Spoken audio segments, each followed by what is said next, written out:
가정의 달에 우리 교회 모든 성도들의 가정이 우리 하나님을 경외함으로 인하여서 하나님이 세워주시는 복된 가정이 되어지기를 바랍니다. 성도 여러분, 오늘 본문 19절에서 22절에 보면은 매 절마다 피조물이라는 말이 나옵니다. 여러분, 피조물이 무엇입니까? 피조물은 하나님께서 창조하신 모든 것, 하나님께로부터 지음받은 모든 것을 의미합니다. 그러니까 하나님을 제외한 모든 것은 다 피조물입니다. 우리 인생도 하나님의 피조물이고 이 세상 만물도 다 하나님의 피조물이라고 할 수 있습니다.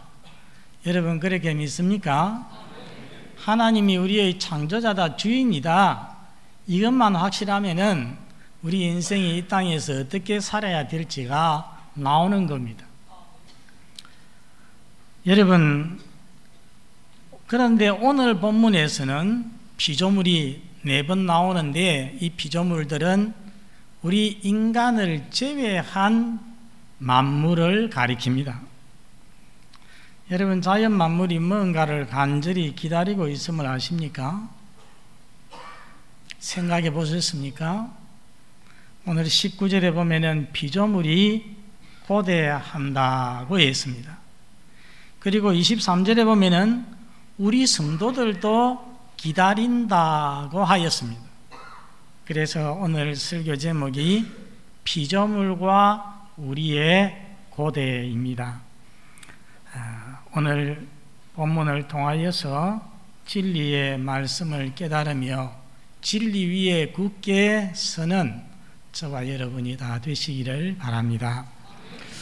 먼저 피조물의 고대를 생각해 봅니다. 19절에 피조물이 고대한다고 했습니다. 여기 고대한다는 말은 그저 기다리는 정도가 아닙니다. 고개를 쏙 빼고 저 먼 곳에 눈을 고정시킨 채 간절히 기다리는 것입니다. 학수고대하는 것입니다. 피조물이 무엇을 그렇게 기다립니까? 여러분, 19절에 한번 보시기 바랍니다. 무엇을 그렇게 기다리는지, 무엇을 기다립니까? 하나님의 아들들이 나타나는 것입니다. 여러분, 하나님의 아들들이 누구입니까? 복수로 되어 있는 것을 보면 예수님은 아닙니다. 그러면 누구였습니까? 우리 예수 믿는 성도들을 가리킵니다. 우리도 하나님의 아들들입니다. 우리는 이미 나타났습니다. 우리 이전에도 하나님의 아들들이 많이 나타났습니다. 그렇다면 하나님의 아들들이 나타나기를 피조물들이 고대하고 있다고 했는데 이 말이 도대체 무슨 말이겠습니까? 이 말은 주님 재림시에 완전히 구속되고 완전히 변화된 하나님의 아들들이 나타나기를 기다린다는 말씀인 것입니다. 여러분, 피조물과 인간이 도대체 무슨 관계에 있길래 피조물이 우리 하나님의 아들들이 나타나기를 이렇게 간절히 고대하고 있겠습니까?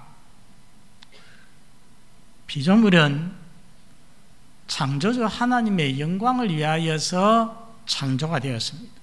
하나님의 권능을 나타내고 하나님의 솜씨를 노래하도록 창조가 되었습니다. 동시에 다른 모든 피조물들은 우리 인간을 위하여서 지음받았다고도 말할 수가 있습니다. 여러분, 하나님이 인간을 창조 중에서 맨 마지막에 자기 형상대로 창조해 놓으신 그 이유가 무엇이겠습니까? 크게 보면 2가지입니다. 하나님과 하나님 당신과 교제하게 하시려고. 여러분, 이 세상에 우리 인간 외에 하나님과 교제하며 예배하며 기도하며 대화할 수 있는 존재가 있습니까? 없습니까? 없습니다. 우리는 할 수 있습니다. 왜요? 우리는 하나님의 형상이기 때문에. 그리고 또 한 가지, 하나님이 우리를 하나님의 형상으로 지으신 이유는 하나님을 대신해서 하나님이 지으신 모든 만물을 다스리도록 하기 위하여서 그렇게 하셨습니다. 그래서 하나님이 인간을 지으시고 명하셨죠. 뭐라고요? 땅을 정복하라, 모든 생물을 다스리라고 하셨습니다. 그런데 우리 인간은 하나님의 명령에 불순종해서 선악과를 따먹음으로 인해서 타락하고 하나님의 저주를 받게 됩니다. 그때에 우리 인간만 저주를 받는 것이 아닙니다. 다른 피조물도 다 저주를 받습니다. 창세기 3장 17절에 땅은 너로 말미암아 저주를 받고 했습니다. 땅이 누구로 인하여서 저주를 받습니까? 인간으로 인하여서 저주를 받는 것입니다. 다시 말하면 인간은 모든 피조물의 대표자요 주관자입니다. 이런 인간의 타락은 자연히 다른 피조물들에게 다 영향을 끼치게 된다는 것입니다. 인간의 타락으로 인간만 죄와 비창 가운데 빠지는 것이 아닙니다. 피조물도 함께 저주를 받고 비창 가운데 빠지고 고통 가운데 있다는 말씀입니다. 우리가 자연을 볼 때 이런 생각을 합니다. 자연은 저렇게 깨끗하고 죄와 상관이 없고 아름다운데 왜 우리 인간들은 죄가 이렇게 많을꼬, 문제가 이렇게 많을꼬? 예, 그렇게 생각이 되겠지만 오늘 성경을 우리가 가만히 보면은 그렇지 않습니다. 자연도 역시 뭐하고 있습니까? 자연도 저주를 받고 자연도 아픔 가운데 고통 가운데 있다는 말씀입니다. 여러분, 피조물의 저주받음이 어떻게 나타나겠습니까? 20절에 한번 보시기 바랍니다. 20절 첫 절에 보면은 피조물이 저주를 받고 나서 어디에 굴복합니까? 허무한데 뜻도 의미도 없는 것에 헛된 일에 굴복한다고 했습니다. 21절 첫 줄을 보십시오. 21절에 보면은 피조물도 어디에 종노릇 합니까? 썩어짐에 종노릇을 합니다. 여러분, 피조물이 어떤 모습으로 허무한데 굴복하고 썩어짐에 종노릇을 하겠습니까? 두 가지 모습으로 합니다. 하나는 피조물의 관리의 사명을 맡은 우리 인간이 그 사명을 잊어버리고 도리어 피조물을 관리하기는커녕 어떻게 합니까? 자연을, 피조물을 학대하고 오염시키고 파괴시킵니다. 그 결과 자연의 오염,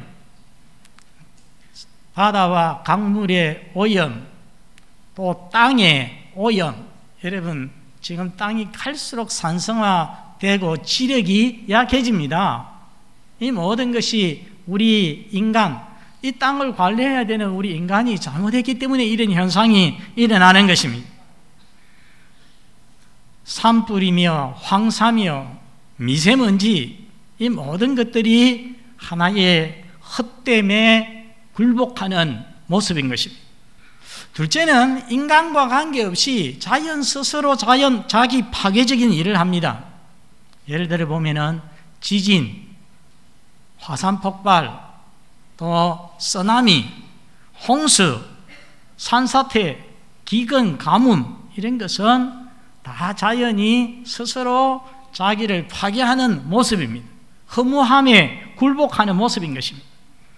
물론 아직도 자연은 하나님의 영광을, 하나님의 창조의 솜씨를 많이 드러냅니다. 여러분, 우리나라에도 아름다운 곳이 많습니다. 그래서 우리가 가서 보고 감탄하는 것들이 많습니다. 온 세상에는 정말로 감탄을 자아내는 아름다운 그런 명소가 많습니다. 미국의, 카나다의 로키 산맥이 그렇게 아름답다고 합니다. 그래서 저도 언젠가 그곳에 한번 가보고 싶습니다. 미국의 그랜드 캐년이라는 유명한 곳이 있지 않습니까? 우리가 TV를 통해서 자주 보게 됩니다. 그곳에 가면은요, 사람들이 그냥 입을 벌리고서 얼이 빠져버린다고요.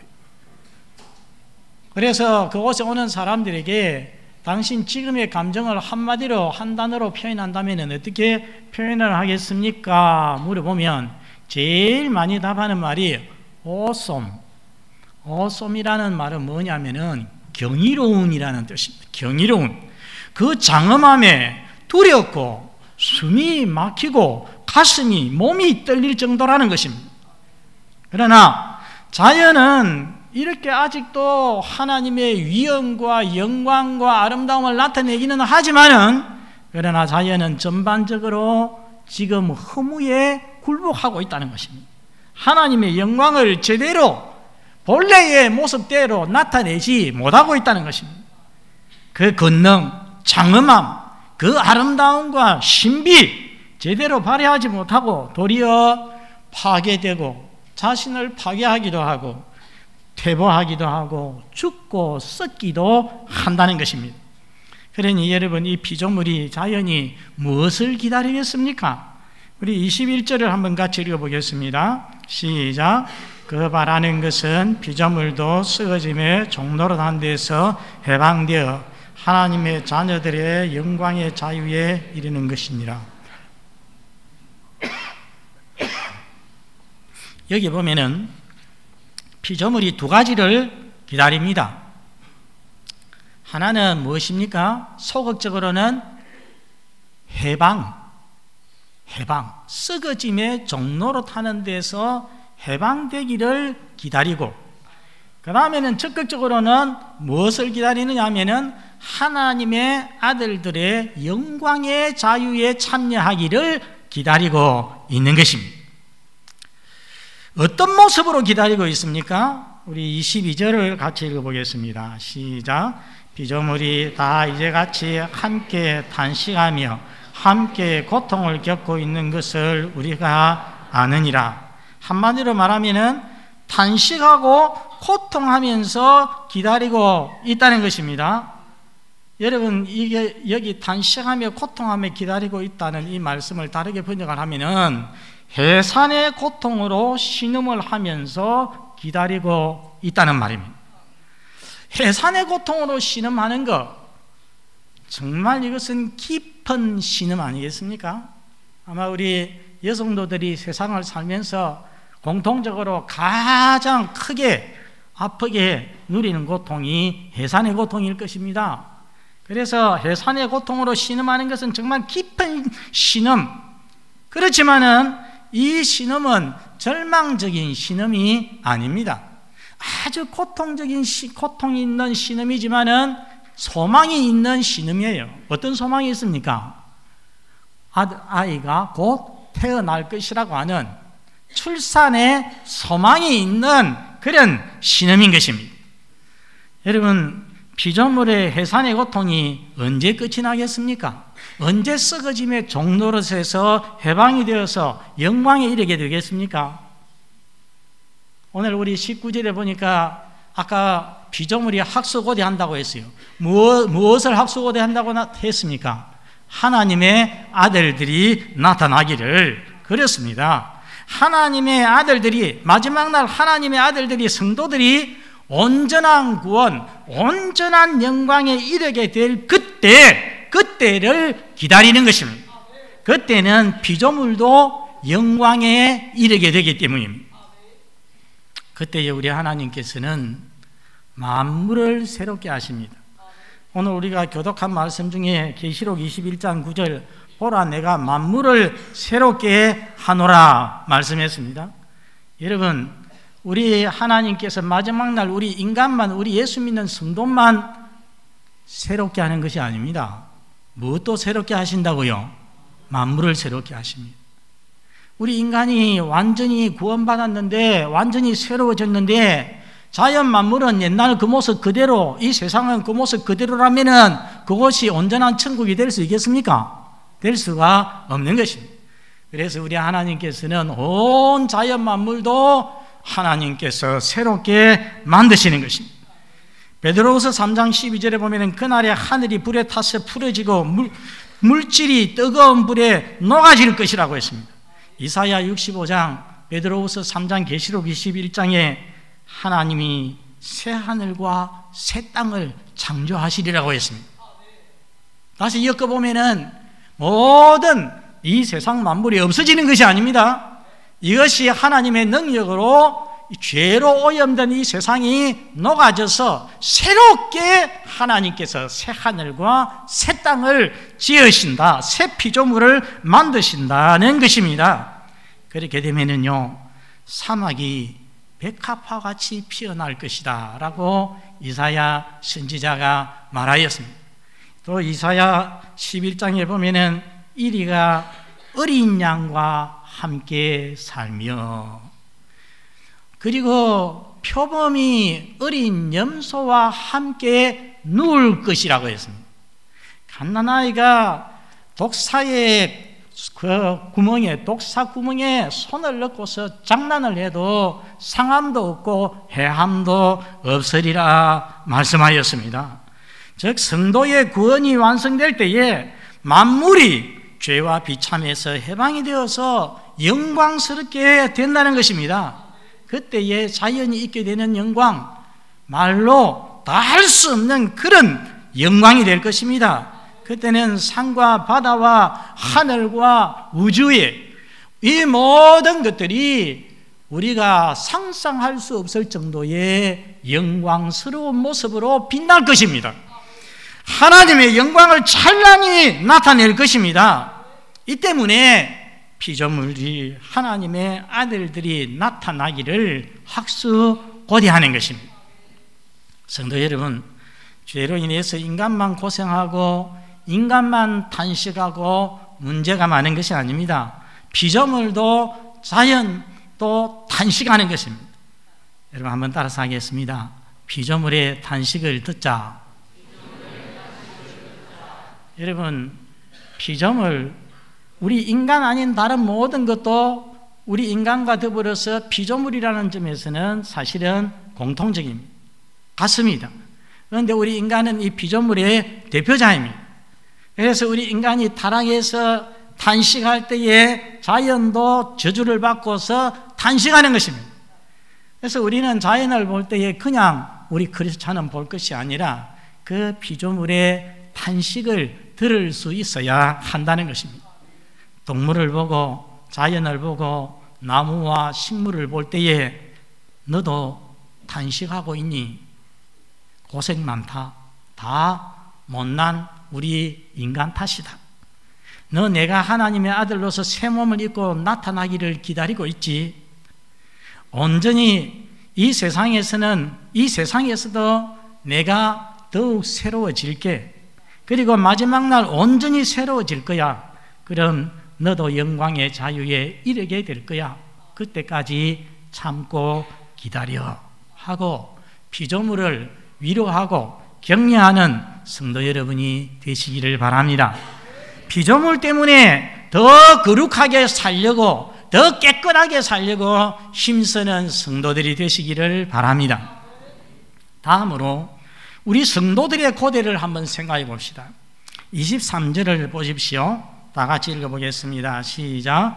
그뿐 아니라 또한 우리 곧 성령의 처음 익은 열매를 받은 우리까지도 속으로 탄식하여 양자될 것 곧 우리 몸의 속량을 기다리느니라. 우리도 기다린다는 것입니다. 피조물도 기다리는데 우리도 기다린다. 여러분, 여기 첫 줄에도 우리가 나오고 둘째 줄에도 우리가 나오는데 둘째 줄 우리 앞에 어떤 말이 나와 있는지 한번 보시기 바랍니다. 어떤 말이 나오고 있습니까? 성령의 처음 익은 열매를 받은 우리 되어 있습니다.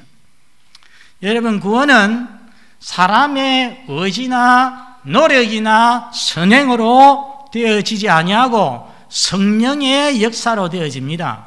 여러분 믿습니까? 예. 하나님께 은혜 받지 못하면 아무도 구원받을 수가 없습니다. 성령이 거듭나게 하시고 믿게 하셔야 구원을 받을 수 있는 것입니다. 우리 교회에 출석하면서 아직도 예수님을 믿지 못하는 그런 상태에 있는 분들, 우리 하나님의 성령이 여러분 속에 역사해서 예수님을 믿게 되는 구원받는 역사가 꼭 있기를 바랍니다. 그런데 여러분, 하나님의 지으신 것 중에서, 피조물 중에서 가장 먼저 구원받는 존재가 누구입니까? 누구입니까? 우리 인간입니다. 우리 성도들입니다. 예수 믿는 사람입니다. 그 점에서 우리 성도는 성령의 처음 익은 열매라고 할 수 있습니다. 첫 열매예요. 여러분, 처음 익은 열매라는 것은 무엇을 말합니까? 앞으로 다른 열매가 계속 열릴 것을 보장하는 말입니다. 앞으로 본격적인 추수가 있게 될 것을 보장하는 말인 것입니다. 즉, 성령의 처음 익은 열매인 우리 인간의 구원은 모든 피조물의 구원을 보증하는 것이 되어지는 것입니다. 이것이 너무 귀한 진리입니다. 첫 구원의 첫 열매, 성령의 첫 열매 되는 우리 인간의 구원, 우리 성도의 구원은 온 세상 자연 만물이 다 구원받게 될 것을 보여주는 하나의 보증이 된다는 말씀입니다. 성도 여러분, 구원은 우리 인간에게만 해당되는 게 아닙니다. 구원은 우주적입니다. 구원, 모든 피조물, 온 자연 만물이 구원을 받게 되어지는 것입니다. 성령의 처음 익은 열매인 우리까지도 속으로 탄식한다고 했어요. 여러분, 22절에 보면 아까 뭐가 탄식한다고 했습니까? 피조물이 탄식한다고 했죠. 그런데 23절에 보면 우리도 탄식한다고 말씀하고 있습니다. 여러분, 우리도 세상 살면서 탄식할 때가 많죠. 온갖 종류의 고난, 재난, 사고, 질병, 여러 가지 문제로 인하여서 우리가 탄식하면서 살아갈 때가 많습니다. 무엇보다도 자기의 죄성으로 인해서, 연약으로 인하여서 탄식할 때가 많습니다. 여러분, 탄식하십니까? 저는 날마다 탄식합니다. 전 모르겠지만 아마 우리 교회에서 가장 많이 탄식하는 사람이 제가 아닐까 생각을 합니다. 금방까지도 거룩하고 성령 충만하고 은혜가 충만했었는데 금방 넘어져서 금방 눈으로 범죄하고 마음으로 범죄하고 우리 하나님 앞에 부끄러울 때가 너무 많기 때문에 그런 저의 모습을 보면서, 그 약한 제 모습을 보면서 하나님 앞에서 탄식하게 되는 것입니다. 그러나 우리 성도의 탄식은 피조물처럼 탄식으로만 끝나지 않습니다. 피조물처럼 기다림이 있는 탄식입니다. 소망이 있는 탄식입니다. 무엇을 기다립니까? 23절 셋째 줄 보시기 바랍니다. 23절 보면은 무엇을 기다린다고 했습니까? 양자 될 것 곧 우리 몸의 속량을 기다리느니라 했습니다. 자, 성도 여러분, 물어봅시다. 우리가 예수 믿으면 이미 양자가 되었습니까? 안 되었습니까? 되었습니다. 저번에 우리가 로마서 8장 앞부분에서 예수를 믿으면 양자의 영을 받아서, 그렇죠? 양자의 영을 받아서 우리가 하나님을 뭐라고 부른다고 했습니까? 아바 아버지라고 부른다고 했습니다. 여러분, 날마다 하나님을 아바 아버지라고 많이 부르시기를 바랍니다. 저는 산보를 하면서 천지의 창조자, 전능하신 하나님께서 나를 구원하실 뿐만 아니라 나를 자녀로 삼아서 내가 아버지라고 부를 수 있는 이 사실에 감동하고 또 감동하고 감사하고 또 감사하게 되어집니다. 여러분, 물어봅시다. 우리 몸의 구속을 기다린다고 했는데 우리가 구속을 받았습니까? 안 받았습니까? 받았습니다. 예수 믿는 자는 이미 구속받았습니다.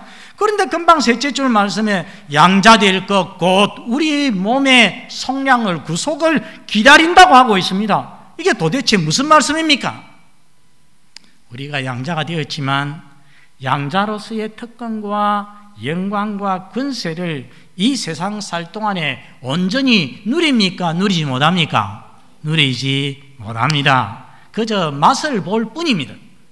우리가 구속받았지만, 구원받았지만은 우리 몸 여전히 병들고 다치고 늙어가고 죽고 썩어집니다. 온전한 구속입니까? 아닙니까? 온전한 구속이 아닙니다. 그러니까 여기 나오는 양자됨은 뭐냐? 양자됨이 완전한 단계의 이름을 말하는 것입니다. 그때 우리는 하나님의 양자로서 아들로서 하나님의 영광과 복락과 권세를 완벽하게 누리게 되어질 것입니다. 여기에 구속은 우리 몸의 완전한 구속을 말합니다. 여러분, 언제 이런 일이 일어나겠습니까? 주 예수님 재림시에 마지막 날에, 그때 우리의 몸은 죽지 않고 썩지 않을 몸을 입게 되어질 것입니다. 주 예수 그리스도의 형상을 입게 될 것입니다. 성도 여러분, 오늘 말씀의 피조물조차도 이성이 없고 말도 못하는 자연까지도 탄식하면서 썩어짐의 종노릇함에서 해방되어서 하나님의 자녀의 영광의 자유에 이르기를 원하고 있다, 확수고대하고 있다고 했습니다. 우리 성도들 역시 탄식하면서 완전한 구원에 이르기를 기다린다고 했습니다. 이것이 구원의 진리를 아는 우리 성도들의 정상적인 모습인 것입니다. 그렇다면 오늘 이 자리에 있는 성도 여러분들이 이 세상을 살면서 무엇으로 주로 탄식하고서 살아가십니까? 여러분들은 무엇을 주로 기다리면서 소망하면서 학수고대하면서 살고 계십니까? 우리 25절을 같이 읽겠습니다. 마지막 절 시작. 만일 우리가 보지 못하는 것을 바라면 참음으로 기다릴지니라. 한번 따라서 합니다. 참음으로 기다릴지니라. 다시 한번 인내하며 기다릴지니라. 오늘 말씀을 통하여서 무엇을 인내하며 기다리라고 하나님께서 우리에게 말씀하십니까? 우리와 피조물의 온전한 구원을, 주 예수 그리스도의 날에 모든 죄를 벗고 영광스럽게 변화될 것을 인내하면서 기다리라 하는 것입니다. 그러므로 성도 여러분, 세상살이가 아무리 힘들어도 불평하지 마시기를 바랍니다. 원망하지 마시기를 바랍니다. 포기하지 마시기를 바랍니다. 도리어 소망에 눈뜨는 성도가 되시기를 바랍니다. 하늘을 향해서 눈뜨는 성도가 되시기를 바랍니다. 세상 사람들처럼 세상만 보고서 아웅다웅 싸우며 다투며 살아가는 그런 자가 되어지지 말고 곧 우리에게 주어질 영원하고 완전한 영광을 바라보면서 믿음으로 살아가는 우리 모든 성도가 다 되시기를 바랍니다.